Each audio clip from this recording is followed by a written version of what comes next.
Cotton, are you ready to evolve? I mean, I'm not sure what level I am, but I feel ready. No, not like a Pokemon, like your mind. My mind? It's time to transcend reality. Reality? Transcend reality? Okay, fine. It's just your armor. Your armor is better now, alright? Ladies, gentlemen, and monsters of all ages, title update 4 for Monster Hunter Wilds is absolutely massive, and there's lots of changes to existing stuff, lots of new things to mess around with, and one of the major new systems added to the game is armor transcendence. After the update, if you are HR 100 or higher, you can interact with this new option in the armor crafting and upgrading section of the smithy called Transcend. This will upgrade the existing armor that you have, and essentially breaks its limits in multiple ways. The cost is certificates, hunter symbols, and generally also rare monster materials related to the armor too, and after doing the transcending, the thing that applies to all armor pieces no matter what, is they will have their upgrade level cap raised, meaning the amount of upgrade levels that you can throw armor spheres into to increase the defense. And part of the point of this system is that Rarity 5 armor can now reach a very comparable amount of defense per armor piece as Rarity 8 armor can. It is sort of evening out the playing field so there is no defense penalty for using lower rarity armor once you have fully upgraded things through this system, and that is a very lovely change in itself. By far the more impactful part of the system is it also upgrades decoration slots, but only for Rarity 5 and Rarity 6 armor specifically. You can't transcend low rank armor despite it being visually in the UI of the menu, and you don't get the decoration slot upgrades on Rarity 7 or 8 armor, only Rarity 5 and 6 armor, and they abide by different rules for how it works, but it's actually surprisingly simple enough once you have seen the rules in action. For Rarity 5 armor, when transcending, it will gain an upgrade to all 3 decoration slots. It does not apply 2 upgrades to the same slot ever, no matter what. It is always 1 upgrade for each decoration slot. If a decoration slot was level 2, it will go up to being a level 3 decoration slot when transcended. If a decoration slot was level 1, it will go up to being a level 2 decoration slot. If there was no decoration slot previously, it will become a new level 1 slot socket. This rule holds true for every piece of Rarity 5 armor in the entire game. There are no exceptions to this at all. The big main result of this is that it turns armor that had lots of level 1 slots into having lots of level 2 slots, meaning that it changes something that was nearly exclusively for utility and expands it to be able to fit in more meaningful build affecting skills, which a lot of people will use to increase their damage, essentially. For Rarity 6 armor, the rules are almost exactly the same, slightly different though. You will get 2 decoration slot upgrades, not 3, and they will always be the first 2 slots that upgrade, never the 3rd slot. The main reason that this matters is very specifically for things like the Mizitsune armor. This is a Rarity 6 armor set, and it has 3 slot sockets in the beta versions of the armor. A 3 slot socket cannot be upgraded further, so Mizitsune beta pants, for example, have nothing but a 3 slot socket by default, and upgrade to gaining 1 singular 1 slot from transcending. This is pretty unique and only happens if the armor already has a level 3 slot, in which case it only gets 1 slot upgrade. Even Mizitsune alpha pants get the 2 upgrades, just not the beta ones, and so that is why I use that specific wording. It applies upgrades to the first 2 decoration slots, not 2 upgrades overall, always the first 2 slots. So the vast majority of Rarity 6 armor does get 2 upgrades, and a very select few pieces only get 1 upgrade, which to be specific are most of the Mizitsune beta armor pieces and a couple of pieces of the Akuma armor set as well. Everything else does get the 2 slot upgrades as I went through the rest of this. That said, those are the rules for the system, that's how the system works and how you can interact with it. So the big question that I wanted to tackle after that is, what does this functionally actually change for build crafting? And while it is still early days, so we don't have concrete numbers on what things are the absolute best without a doubt, it's not hard to use my knowledge of the armor and the game and the system and how it works to give you a bit of a list of things that might very well become relevant in either meta builds or off-meta playstyles that are still heavily used by players as well.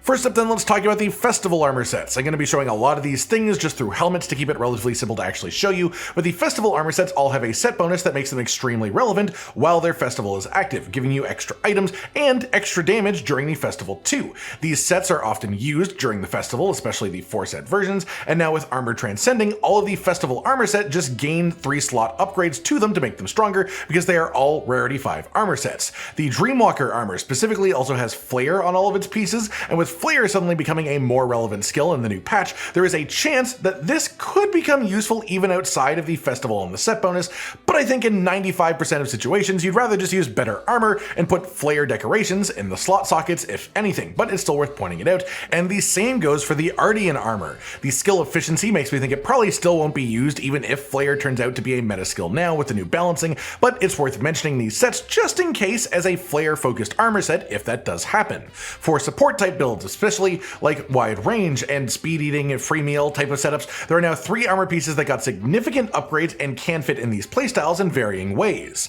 The Gourmand earring, once transcended, is 2 speed eating, 2 free meal, and 2 slot, 1 slot, 1 slot for the decoration sockets, which is quite a fair bit of skill efficiency and value for that style of build. The half rim glasses are rarity 6, but a relatively similar concept here in that they have 5 wide range on them, and then when you transcend them, it upgrades to having a 2 slot socket and a 1 slot socket as well, which is also quite solid, a little bit different, but also very good. Then there's also the earrings of dedication. These have 4 wide range on them, but they upgrade to having a 3 slot socket and a 1 slot socket once transcended, which is also quite good. All of these are very viable for a support type setup. It's just that the different configurations of decoration slots might make them fit into your build in different ways. Then there's also the Akuma set. I did briefly mention this one before as one of the things that has a couple of pieces that have 3 slot sockets by default, so they only get 1 upgrade from transcending, but most of this armor does get the proper 2 upgrades, and you would only ever use Akuma armor if you are doing the Akuma playstyle, because it forces you to use all 5 slots on that armor set.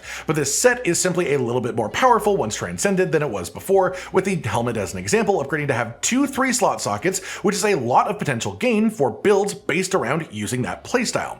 The Mizutsune set we did already talk about earlier as well, as it has a lot of natural 3 slot sockets on the armor, which limits its upgrades from transcending, but the set bonus on the armor has a lot of synergy potential with the coalescence skill, which is in high use in elemental builds. The armor pieces have a fair bit of burst on the actual armor itself, which does generally synergize with elemental leaning weapon types. Some of the pieces transcend to gain bonus 1 slot sockets as well for utility and stuff like stamina management, and others can upgrade 2 slot sockets into 3 slot sockets. So there is definite potential here. You shouldn't look over this. With it being slightly limited compared to most rarity 6 armor transcending sets, it is still extremely good. That said, then we also have the Blanganga set, and specifically the waist of the Blanganga set is exceptional now, and the legs as well. The waist becomes 2 agitator with 2 level 2 slots to use on skills, which is a very solid piece, and then the pants become 1 agitator with 2 level 3 slots to use, which is again another very solid piece of armor.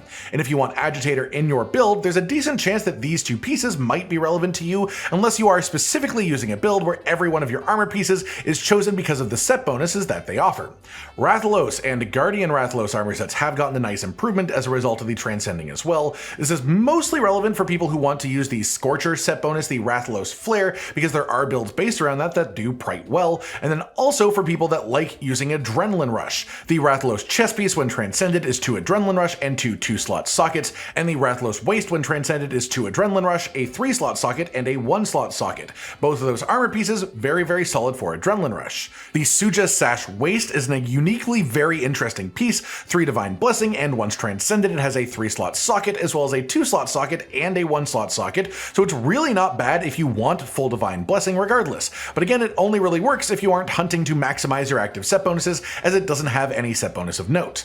Another interesting one though is the Gravios armor set, specifically because 1, the Gravios set bonus was improved dramatically in the patch and is now actually meaningful damage reduction while you're at full health, but then also 2, there is a gogmazios armor piece that has a Gravios set bonus part to it, being the beta pants, which are 2 peak performance, 1 agitator, and then some solid slot sockets on them too. So if you're going to be using Gog 2 set bonus anyways, let's say you're something that's a bit squishy like the bow, which is like the perfect weapon example for this, there is definitely logic justifying using this piece and then a Gravios piece for Gravios 2 set bonus to actually just improve your survivability and stop you from being one-shot by a lot of attacks that could normally do that. That said, for the Gravios armor itself, it all has peak performance on it, which isn't ideal in itself, but both the head and the chest piece would have 2 3-slot sockets instead of the 2 slots once you transcend them, which lets you shove good skills into these regardless. This one is definitely one of the niche ones, but it's worth mentioning anyways. Then I saved the best ones for last with some that are pretty much guaranteed to shake up the proper meta builds depending on your weapon type. Let's start with Shu Wu armor. Specifically, the helmet for this one is 2 Adrenaline Rush and once transcended, it also has a 3-slot and a 2-slot socket, which is fantastic value for weapons that like using Adrenaline Rush with more than 1 rank, which mostly just applies to longsword, maybe bow.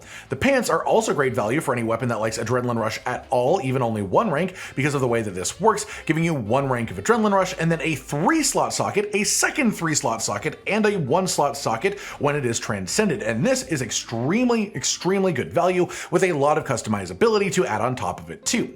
Dashagama armor, in fact, very specifically and particularly the regular Dashagama waist armor piece is now a very relevant armor piece once transcended. The rest of the set and the Guardian Dashagama set are still quite meh, but the Dashagama set bonus is genuinely quite decent for any weapon that can use offsets quite frequently, which is pretty much all the offsetting weapons, and the 2-piece bonus can be a constantly active plus 10 raw attack, which is very nice. You can get one of those pieces worth of set bonus from your new gogma artian weapon, and then the other part of it can come from this specific waist armor piece, which is also 1 latent power and then 2 3-slot sockets once transcended, which is absolutely solid if that set bonus is something of use to you. Then we have Fulgur Anjanath, and this is mostly going to apply to the hammer type people out there, maybe also bowguns for the ones that want to use maximum might but need a little bit of stamina management help for that to actually function. And essentially, if you were using Fulgur Anjanath armor before the patch because the set bonus was that important to you, now you just have upgrades to that armor that make it better. The helmet is 2 agitator, 3-slot, and a 1-slot once transcended, which is quite solid, and the arms, the beta arms, are 1 maximum might, then 2 3-slot sockets once transcended, which is also quite good. But it is worth mentioning that there is the new gogmazios armor set that competes with those gloves because the alpha gog gloves have the Fulgur Anjanath set bonus on them too. They are 2 maximum might, 1 agitator, 1 2-slot, and a 1-slot socket as well, which is basically equivalent value to the Fulgur Anjanath gloves when transcended, and which of those two you use will just depend on how the rest of your build and your stats and your space works out. But Fulgur is now much more powerful, which is awesome to see. Then the final one to talk about here is the one you've probably been waiting for the entire time, which is Guardian Ebony Odogaron armor. It is fantastic when transcended. The set bonus on this has been relevant to people for a very long time, which is both increased duration of the burst skills effect and just bonus effect while burst is active in any capacity, and is quite strong. And because most weapon types do want at least 1 rank of burst, there are plenty of builds that this set bonus can be relevant to if the armor was also relevant, and now it is. The set does already gain some bonus relevance this update because the set bonus is good, so you can get 1 part of that bonus from Gogma Artian weapon, which means you have to use less investment to get the 2-piece bonus, and also the Gogmazios Alpha Waist does actually have the Ebony Odogaron set bonus on it, so you can hit the 2-piece bonus without even using any pieces of Ebony Odogaron's armor itself. But the transcends on Ebony Odo armor are pretty swish, honestly. The helmet for Ebony Odogaron becomes 2 burst, a 3-slot socket, and a 1-slot socket as well, which is great for also having that set bonus on it too. The gloves become 1 burst, 1 divine blessing, a 3-slot socket, and a 2-slot socket as well, which is great skill efficiency if you only want to have 1 rank of burst. And then the waist is 1 burst, a 3-slot socket, and a 2-slot socket as well, which also is not bad either, and is surprisingly slightly better than the Gogmazios waist, unless you are using the Gog waist to double up and get both the Odo set bonus and the Gogmazios set bonus from that too. So Odo armor is actually super relevant, and I expect to see pieces of it in various meta builds moving forwards. That pretty much does it for today then, everyone. A guide to the armor transcending system and mechanic new to Monster Hunter Wilds with Title Update 4, going through how the system works, how it upgrades the armor, and how the rules work behind it, so you know what to expect when working towards certain armor transcends. And then just also my opinions on what Rarity 5 and Rarity 6 armor sets I think are going to see a lot more use than they did previously for one reason or another. I hope you've all enjoyed this, and hopefully it helps you out in crafting your brand new builds for Title Update 4. Like if you liked the video, subscribe with the notification bell for more, and most importantly, ladies and gentlemen, until next time, stay sweet. Josh, Cotton, and Hollow with the videos, dropping the humor like a hammer on your tippy toes, bringing entertainment on a daily arrangement to take our insanity and turn it into entertainment. Yes, I said entertainment twice, to reiterate that it is nice to look into your faces on a mostly daily basis when you let us in your homes to make the whole world a stage. Goodbye.